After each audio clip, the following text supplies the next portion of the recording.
रांची से बड़ी खबर आ रही है। राष्ट्रीय शिक्षा नीति लागू करने पर कार्यशाला और वही मुख्य सचिव सुखदेव सिंह ने उद्घाटन किया है।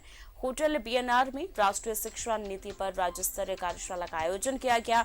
उच्च शिक्षा निदेशक ए मुथु कुमार समेत कई कुलपति मौजूद रहे। तो इस वक्त की बड़ी खबर रांची से, शिक्षा नीति को लेकर कार्यशाला का आयोजन किया गया है, जिसमें कई कुलपति मौजूद हैं। राष्ट्रीय शिक्षा नीति लागू करने पर कार्यशाला का आयोजन किया गया है। मुख्य सचिव सुखदेव सिंह ने उद्घाटन किया है। तो इस वक्त की बड़ी खबर रांची से, होटल बीएनआर में राष्ट्रीय शिक्षा नीति पर राज्य स्तरीय कार्यशाला का आयोजन किया गया है। उच्च शिक्षा निदेशक ए मुथु कुमार समेत कई कुलपति मौजूद हैं। तो राष्ट्रीय शिक्षा नीति लागू करने पर कार्यशाला का आयोजन किया गया है।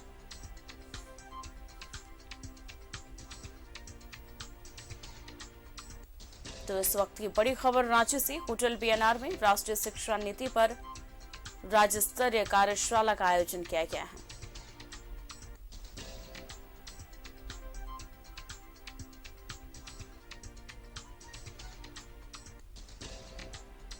तो होटल बीएनआर में कार्यशाला का आयोजन किया गया है, जिसमें आपको बता दें कि मुख्य सचिव सुखदेव सिंह ने इसका उद्घाटन किया है और कई कुलपति मौजूद हैं।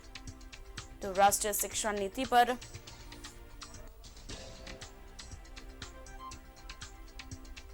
राष्ट्रीय शिक्षा नीति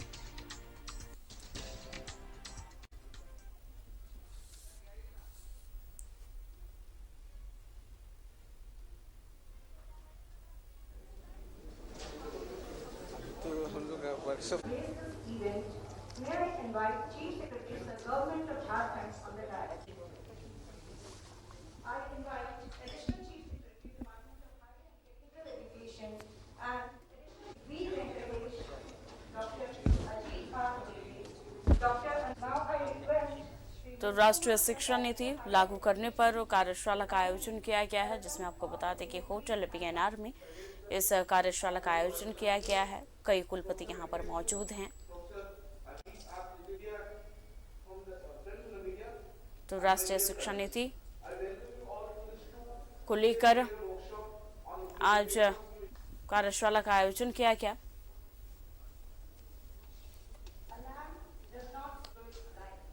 होटल बीएनआर से ये सीधी तस्वीर है, जहां पर आपको बता दें कि मुख्य सचिव सुखदेव सिंह ने इसका उद्घाटन किया है दीप प्रज्वलित कर, और राष्ट्रीय शिक्षा नीति लागू करने पर कार्यशाला का आयोजन किया गया।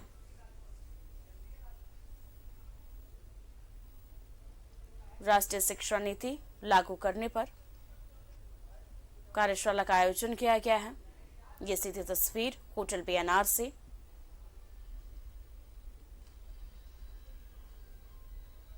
मुख्य सचिव सुखदेव सिंह ने इसका उद्घाटन किया है और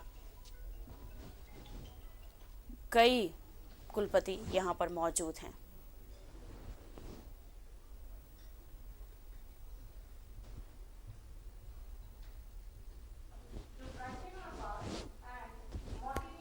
तो रांची के होटल बीएनआर में राष्ट्रीय शिक्षा नीति लागू करने पर कार्यशाला का आयोजन किया गया है, जिसमें आपको बता दें कि कई कुलपति मौजूद हैं। मुख्य सचिव सुखदेव सिंह ने इसका उद्घाटन किया है।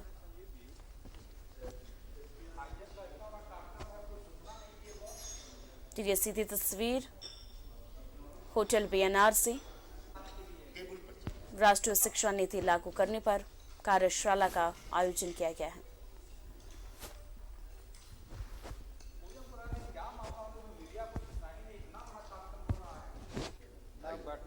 तो यहाँ पर होटल बीएनआर में कई कुलपति यहाँ पर मौजूद हैं।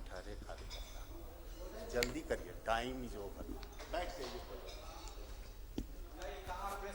तो उच्च शिक्षा निदेशक ए मुथु कुमार समेत कई कुलपति यहाँ पर मौजूद हैं।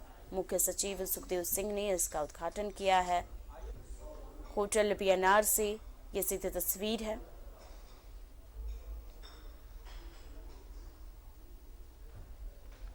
तो राष्ट्रीय शिक्षा नीति लागू करने पर इस कार्यशाला का आयोजन किया गया है, जिसमें मुख्य सचिव सुखदेव सिंह ने इसका उद्घाटन किया। वहीं आपको बता दें कि उच्च शिक्षा निदेशक ए मुथु कुमार समेत कई कुलपति यहां पर मौजूद हैं।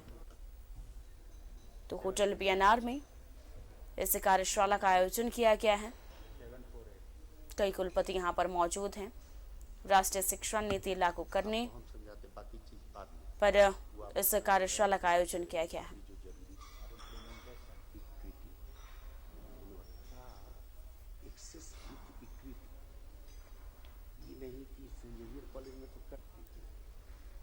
तो मुख्य सचिव सुखदेव सिंह ने इस कार्यशाला का उद्घाटन किया और उच्च शिक्षा निदेशक ए मुथु कुमार समेत कई कुलपति यहां पर मौजूद हैं।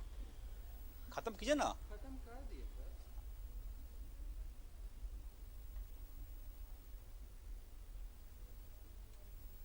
तो मुख्य सचिव सुखदेव सिंह ने इसका उद्घाटन किया। राष्ट्रीय शिक्षा नीति लागू करने पर कार्यशाला का आयोजन किया गया है।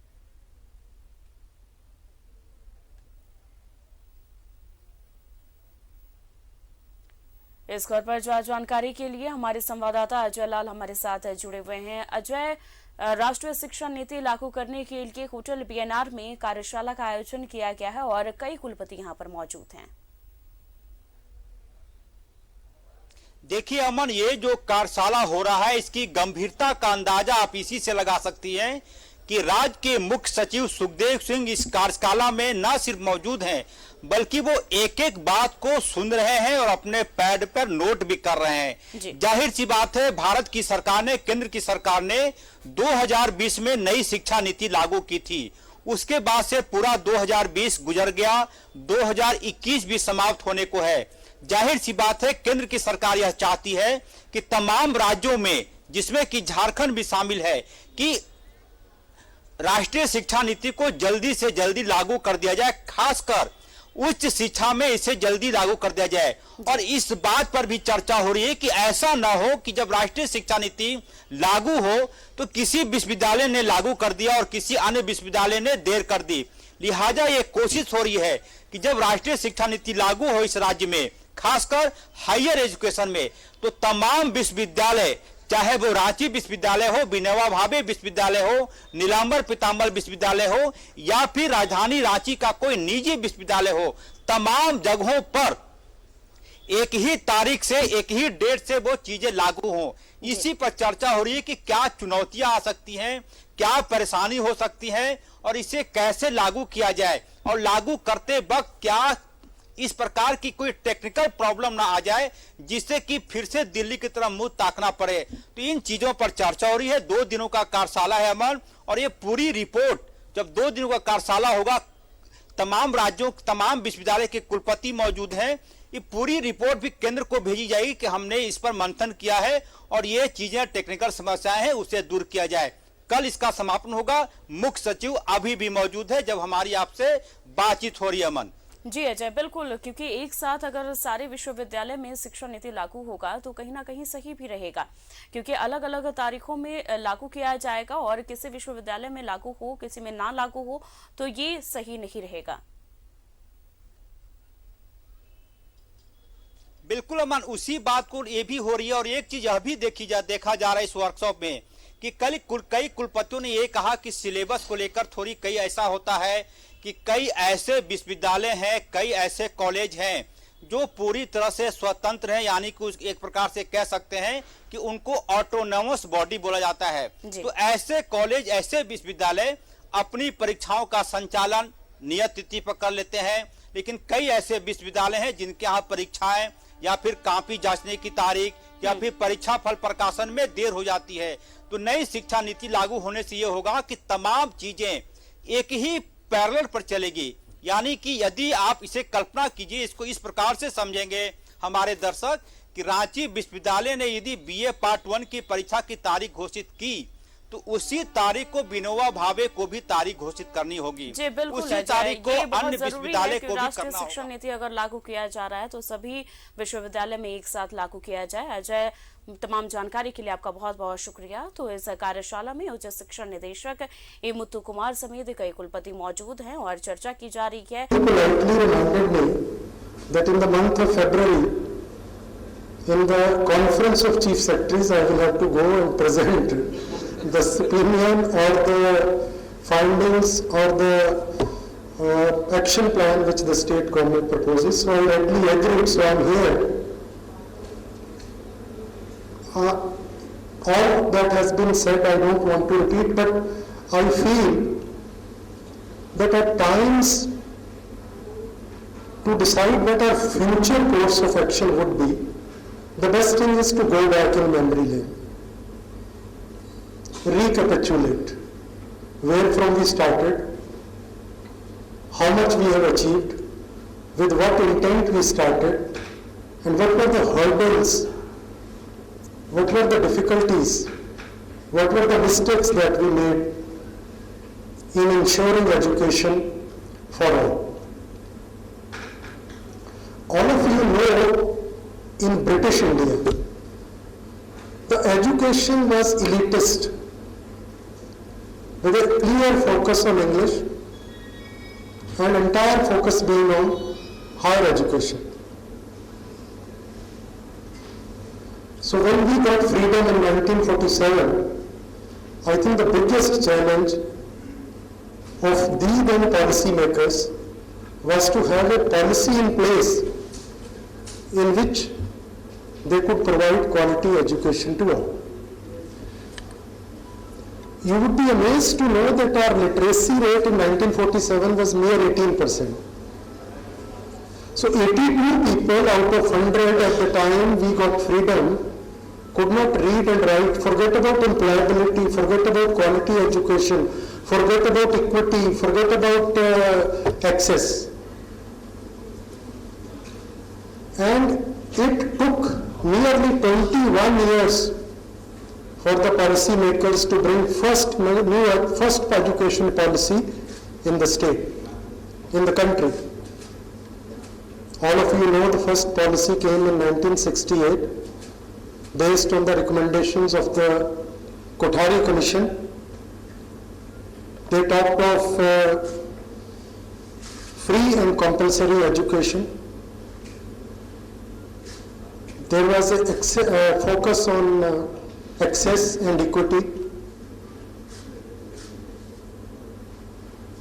Then 18 years later, in the year 1986, we came up with the second education policy,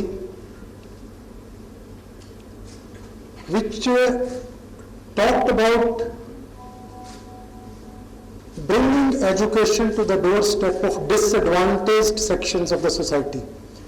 That is, scheduled tribes, scheduled castes and other people who remain deprived from that particular facility. There was a focus on open university so that education could be given to the people who could not get admission in the educational institutions. The concept of scholarship was brought to ensure that people who are not economically well off, they are not deprived from this education. And barring tweaking twice with this 86 policy in the year 92 and sometimes in the year 2005, there has been no proper education policy after that, and I think this is new education policy of 2021 is effectively the third education policy ever since 1947. Am I right? It is the third education policy, and it's a challenging task for a nation of 120 crore people with a geography ranging from Kanyakumari to Kashmir and from Gujarat to Assam, where 20,000 languages are spoken. There is a multiplicity and ethnicity of the communities. It is a challenge. And I wish all of you to come up with tangible solutions. And my only request is that please do not suggest solutions which are like allopathic medicine. Every allopathic medicine has a side effect. When we talk of access, all of you are aware what we did to ensure access. We said open a school within 1 kilometer of every village. Where from teachers would come? So Jharkhand has roughly 40,000 villages. So a school within 1 kilometer radius to ensure access brought lakhs of para teachers. The rest is history. Where quality has gone, nobody knows. So the paradox of resolving quantity and not compromising quality is the biggest challenge. Around 5 years back, in order to ensure quality, the state government closed roughly 4,500 odd schools, which were open to ensure access to the remote village. So that solution, which has a side effect on the quality and unresolvable problems, is something we should be beware of. We should not suggest such solutions which have tangible side effects. I was talking to Shailesh ji. We are all engineers. In the 80s, there were very few institutes of repute, 6 IITs, some NITs, some engineering colleges, and there was a dearth of good engineering colleges. And when we universalized primary education, the people who were passing out in class 10th or 12th, they had no colleges to get admission. They were asked to stay in the village. So what do you have? You have a child who cannot go to agriculture because we have sparked his aspirations to become a part of the great education system and to improve his viability, and now he says that the doors are shut because we have only 5 or 6 IITs, few engineering colleges. Seeing this demand, thousands of engineering and medical colleges were opened all over the country. In fact, if you travel from city A to city B and if on both sides of the road you find a beautiful building, the chances are that it will be either an engineering college or a medical college or a multidisciplinary institute offering you MBA, MCA and what not kind of institutions. So we ensured access, and where is the quality? There is a report which says 80% of the products of these engineering colleges are not employable. Don't be shocked when I tell you that we conducted an exam to recruit secretarial assistants in the secretariat, and many of them are engineering graduates. And some of them are from IITs. And they are writing files in the secretariat of the project building. So, quality went for a toss when we ensured access and when we ensured availability in every remote corner of the country. How to ensure that this mistake or this side effect is not repeated. It is the biggest challenge. One of the distinguished speakers here talked about the financial autonomy.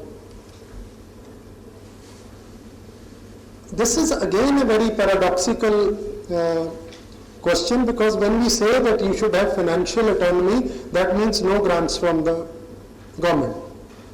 And when there are no grants, the institutions are left to fend for themselves. So the result is a very high fee structure.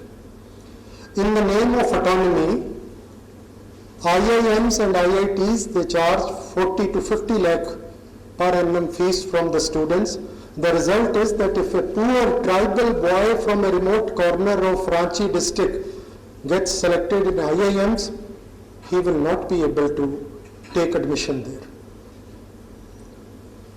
Is this kind of autonomy acceptable?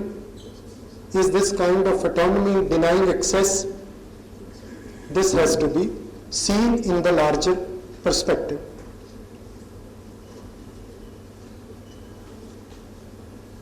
One thing which has been really troubling me, or almost every policy maker, is the lack of interest in the students to go in for pure sciences. When it's a very great competition to ask सब, अरे आपका बेटा कहाँ पढ़ रहा है? अगर किसी ने कह दिया मेरा बच्चा BSc फिजिक्स ऑनर्स कर रहा है, तो that person is looked down upon. The only status symbol is he should be doing some engineering somewhere. And the result is that pure sciences will suffer. If intelligent brains will not go in pure sciences, and the research will suffer and the research will suffer, then the technological development will suffer, and if the technological development suffer, the country will not be able to prosper. It is very important to remove these prejudices. What are those prejudices? That it is very, very respectable if your son studies in engineering college. Maybe it is in Karnataka, maybe it is by donation. But it is very, very demeaning if he studies a pure sciences. How to demolish this prejudice? Some eminent personality has said that it is easier to break the nucleus of an atom, but it is more difficult to break a prejudice. It is time for us to give due importance to pure sciences, give due respectability to them. The same is about teachers. I think we lost the game when Guruji became teacher.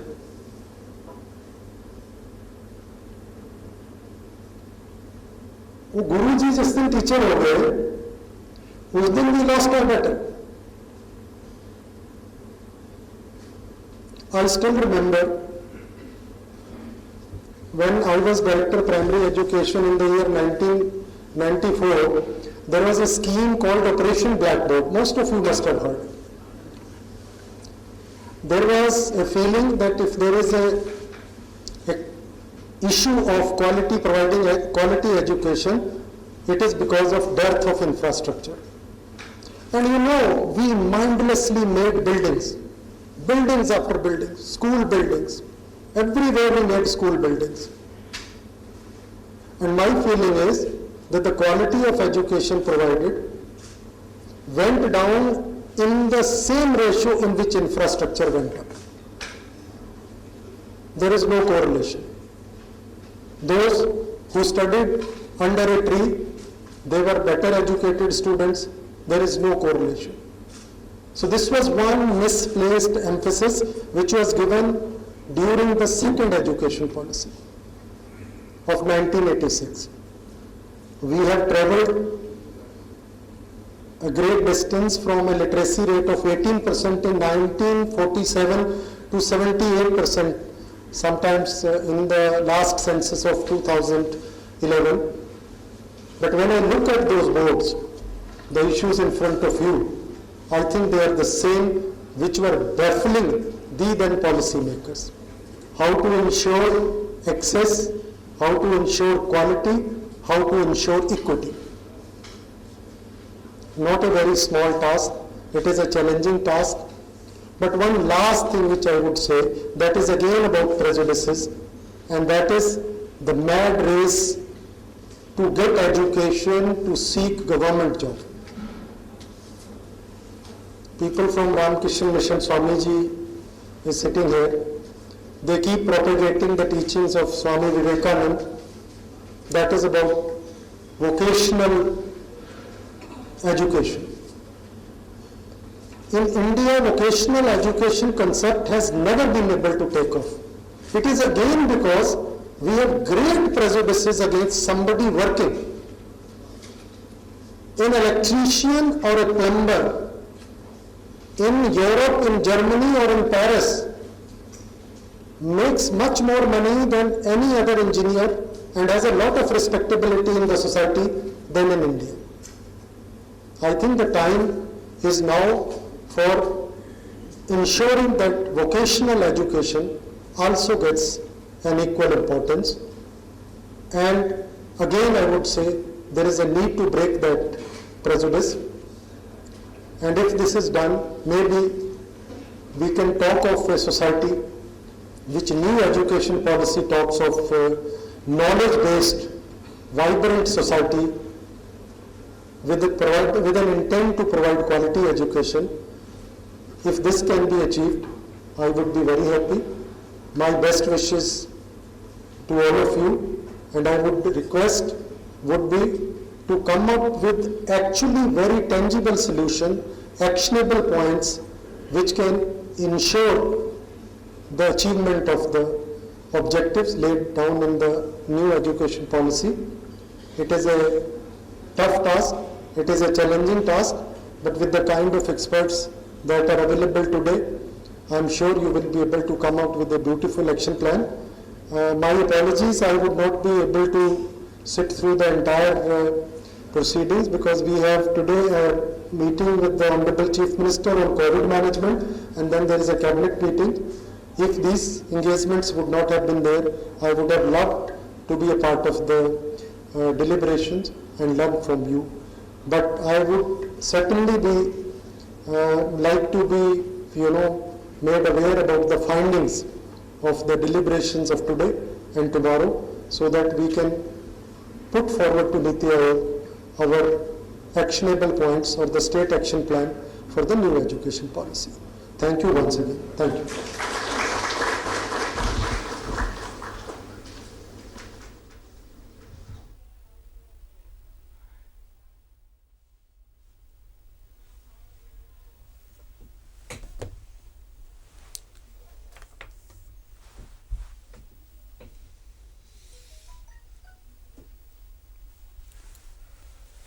राष्ट्रीय शिक्षा नीति लागू करने पर कार्यशाला, इसमें मुख्य सचिव सुखदेव सिंह ने इस कार्यशाला को संबोधित किया।